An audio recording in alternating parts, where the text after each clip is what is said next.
मंच मध्य प्रदेश का था, लेकिन प्रधानमंत्री मोदी का एजेंडा लोकसभा चुनाव था। मंगलवार को प्रधानमंत्री मोदी ने भोपाल से देश भर के बीजेपी कार्यकर्ताओं को वर्चुअली संबोधित किया। पीएम ने सवाल उठाया कि अगर 3 तलाक इस्लाम का जरूरी अंग है, तो पाकिस्तान, कतर, जॉर्डन और इंडोनेशिया जैसे देशों में इसको क्यों बंद कर दिया गया। पीएम ने कहा कि इजिप्ट जैसे इस्लामी देश ने 3 तलाक को 80 साल पहले खत्म कर दिया। वोट बैंक के भूखे लोग मुस्लिम बेटियों के साथ बहुत बड़ा अन्याय करते हैं। इसके बाद मोदी ने समान नागरिक संहिता का मुद्दा उठाया। बोले कि देश में नागरिकों के लिए मौजूदा दोहरी व्यवस्था से काम कैसे चलेगा। आजकल हम देख रहे हैं कि यूनिफॉर्म सिविल कोड के नाम पर ऐसे लोगों को भड़काने का काम हो रहा है। आप मुझे बताइए, एक घर में परिवार के एक सदस्य के लिए एक कानून हो, परिवार के दूसरे सदस्य के लिए दूसरा कानून हो, तो क्या वो घर चल पाएगा क्या? कभी भी चल पाएगा क्या? फिर ऐसी दोहरी व्यवस्था से देश कैसे चल पाएगा? बात साफ है कि प्रधानमंत्री नरेंद्र मोदी ने भोपाल से आने वाले दिनों में बीजेपी की चुनावी रणनीति की तस्वीर साफ कर दी है। उन्होंने जोर देकर कहा कि संविधान भी नागरिकों के समान अधिकार की बात करता है। पीएम ने पसमानदा मुसलमानों का जिक्र खास तौर से किया। पीएम ने कहा कि उनके ही धर्म के लोगों ने पसमानदा मुसलमानों का बहुत शोषण किया है, लेकिन इसकी चर्चा देश में कभी नहीं हुई। बीजेपी सरकार की पीएम आवास और आयुष्मान योजना का फायदा मुसलमानों को भी मिल रहा है। खास बात यह है कि यूपी के निकाय चुनाव में बीजेपी ने पहली बार रिकॉर्ड संख्या में पसमानदा मुसलमानों को टिकट बांटे थे।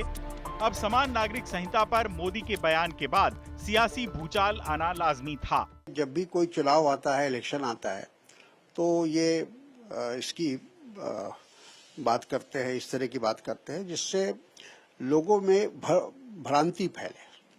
सिर्फ मकसद उनका है कि भ्रांति फैले और उसका चुनाव में फायदा उठाया जाए। जो हमारे यहाँ पटना में विपक्षी पार्टियों की बैठक हुई है, ये उन लोगों को लगता था हो ही नहीं सकती है, वो हो गई है। बेचैनी है, इस तरह के मुद्दे उछाल रहे हैं, पूरा देश देख रहा है।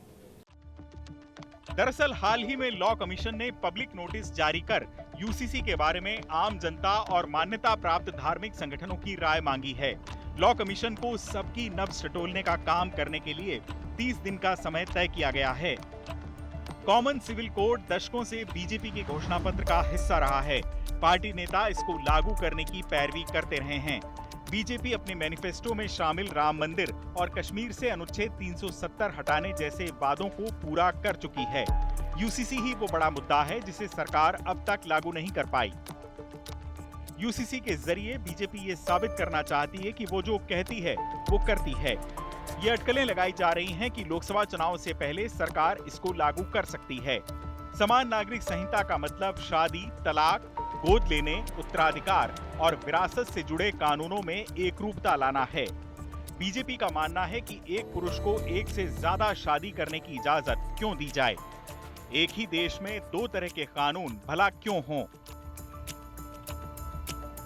यूसीसी पर पीएम के बयान से जाहिर है कि ये मुद्दा बीजेपी के कोर एजेंडे में आ गया है और आने वाले दिनों में छोटी बड़ी चुनावी रैलियों में सुनाई देगा।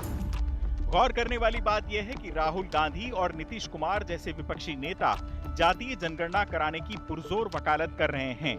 राहुल गांधी ने कर्नाटक चुनाव में भी जितनी आबादी उतना हक की मांग उठाकर ओबीसी और दलित कार्ड खेला था। आने वाले दिनों में अगर सरकार ने समान नागरिक संहिता पर अपने कदम बढ़ाए तो ये मुद्दा जातिगत समीकरणों पर भारी पड़ सकता है और बहुसंख्य आबादी को यूसीसी के हक में खड़ा कर सकता है, जिसका सीधा फायदा बीजेपी को बिहार जैसे राज्यों में मिल सकता है। मध्य प्रदेश और उत्तराखंड जैसे कुछ राज्य पहले ही समान नागरिक संहिता को लागू करने की दिशा में आगे बढ़ चुके हैं। हालांकि इस कानून को लागू करने में कई दिक्कतें हैं। इसमें धार्मिक समूहों के विरोध, राजनीतिक तौर पर सहमति का अभाव और कानूनों के आंतरिक अंतर्विरोध बड़ी बाधा हैं।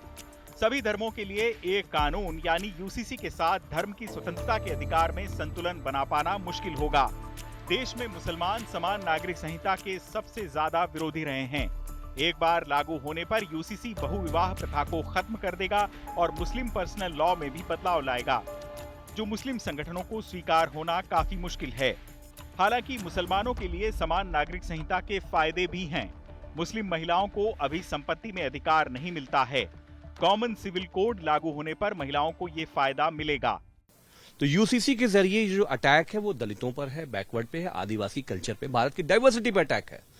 संविधान तो हमारा यूसीसी है ही है। आप विरोध करेंगे? बेशक ये भारत की आत्मा के खिलाफ है। भारत की दलितों, पहाड़, जल जंगल का जो कल्चर है उस पर हमला है।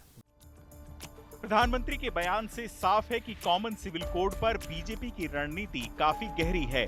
ऐसे में सवाल यह है कि क्या सरकार संसद के शीतकालीन सत्र में इस बिल को लाने की तैयारी कर रही है। यूसीसी पर बीजेपी की सक्रियता से ये तय है कि राजनीतिक दलों की आपसी खींचतान होगी, जिससे देश में ध्रुवीकरण बढ़ेगा। 3 तलाक के मसले ने यूपी में योगी आदित्यनाथ की जीत में काफी योगदान दिया था। ठीक उसी तरह यूसीसी से हिंदू वोटों का झुकाव मोदी के पक्ष में और ज्यादा हो सकता है। तेलंगाना में 27% मुस्लिम मतदाता हैं और केरल में 33%। इन राज्यों में अगर बिल के विरोध में मुस्लिम मतों का ध्रुवीकरण हुआ तो हिंदू वोटों का जवाबी ध्रुवीकरण भी जरूर होगा। यही वो राज्य हैं जहां बीजेपी पैर पसारने की पूरी कोशिश में है। ऐसे में यूसीसी आने वाले दिनों में प्रधानमंत्री नरेंद्र मोदी का मास्टर स्ट्रोक भी साबित हो सकता है। चुनाव आज तक।